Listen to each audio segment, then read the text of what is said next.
Thank you, Hussein, for discussing the first portion of our proposed IT solution for Accenture. We're going to be looking now to our second portion, and we're continuing with our implementation plan on slide 13. In terms of resources and budget, we're going to see that a significant amount of research and development budget is going to be allocated. Since our internal team has a certain capacity, we're going to have to outsource the work that needs support of some external professionals. We're going to make sure that external investors are convinced to provide the financial resources to fund the project. We're going to see that a major portion of the resources are going to be allocated to the primary stage to conduct our initial feasibility study.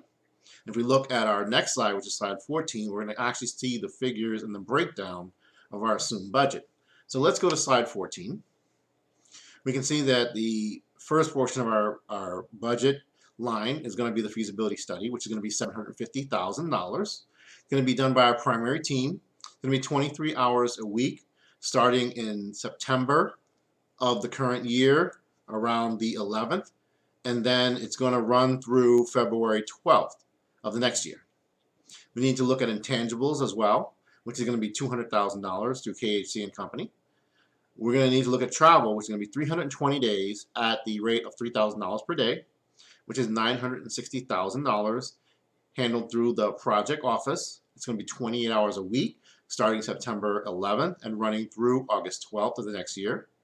Our materials and supplies are going to be 320 days at $7,000 a day. It's going to be about $2.24 million. Jet and Jeff are the resources that are going to be involved, and it's going to be 40 hours a week for 46 weeks. In terms of our legal expenses, it's going to be $200,000, a flat rate, through Sentential Associates. It's going to be 3 hours a week for 8 weeks. We have 6 different subcontractors. 320 days at the rate of $4,500 a day. It's going to be $1.44 million. And the total of all these expenses is going to be $5,790,000. Looking to slide 15, we need to look at our stakeholders. This is the next portion of our implementation plan. We need to make sure that we communicate the benefits of the project successfully to the stakeholders and the investors that are involved. We need to remove the expected resistance to the project by educating and providing information. We're going to conduct seminars and workshops on a periodic basis. We're also going to develop a proper plan of action by reducing the risk of failure and also gauge to reduce the amount of resistance from the stakeholders. So if we go to slide 16, we're going to be doing our risk assessment now portion of the implementation plan. We're going to brainstorm all the potential risks that might affect the probability of completing the project. We're going to assign a scale to each risk, high, medium, and low. These different levels of probabilities and their impact will be charted and measured to see how it will affect the future performance of the project. We're going to multiply the probability of the different levels with the impact of the risk to get the total effect of the risk over the entire project. We're going to identify different activities that would mitigate the impact of the risk over the project, and we're going to have to develop contingency plans that would save the project from absolute failure. So we go to slide 17.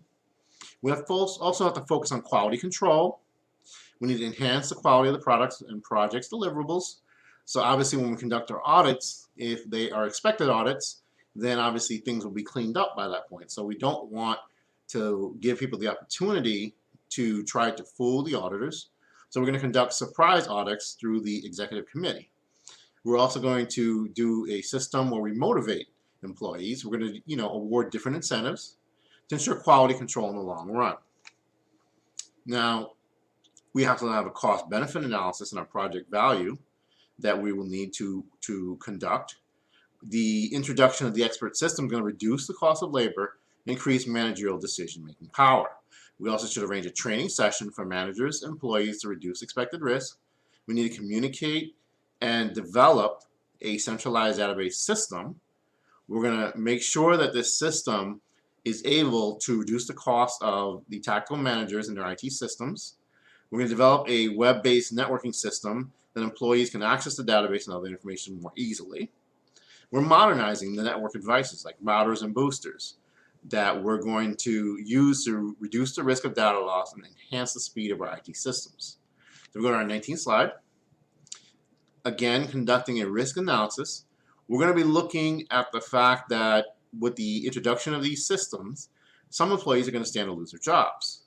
Also, the authorities are going to be decentralized, and there's going to be a significant amount of worker autonomy, and that may reduce the efficiency of the decision-making power.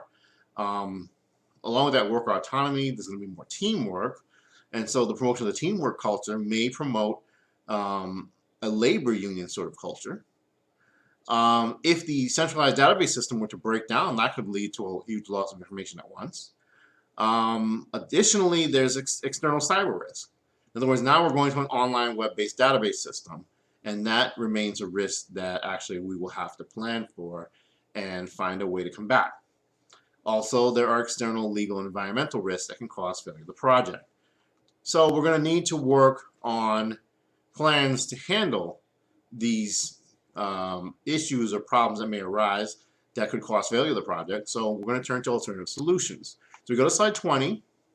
The first of our alternative solutions is Plan B, which is that Accenture should use voice data integration technology to get a low-cost substitute for the circuit-based voice network. We should use wireless technology in the case of sudden breakdown of the centralized database system, so we don't put all our eggs in one basket. We should use multi-service access technology in case we go over budget on the installation of the expert systems. We should have a highly recognized team of personnel that's going to deal with any unexpected political or legal circumstances that could arise in the course of the project. Plan C is on slide 21. Plan C, we're going to have to take a good long look at where we are and where we need to go. The project team is going to have to decide about the future of the project and make strategic decisions regarding what we're going to do going into the future.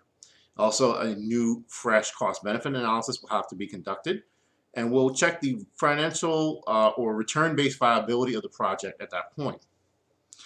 In terms of additional analysis, on slide 22, there's a SWOT analysis that will be involved. We should make sure that we check the budget of the project to see whether or not there's enough funding. We should identify any internal and external threats to the project.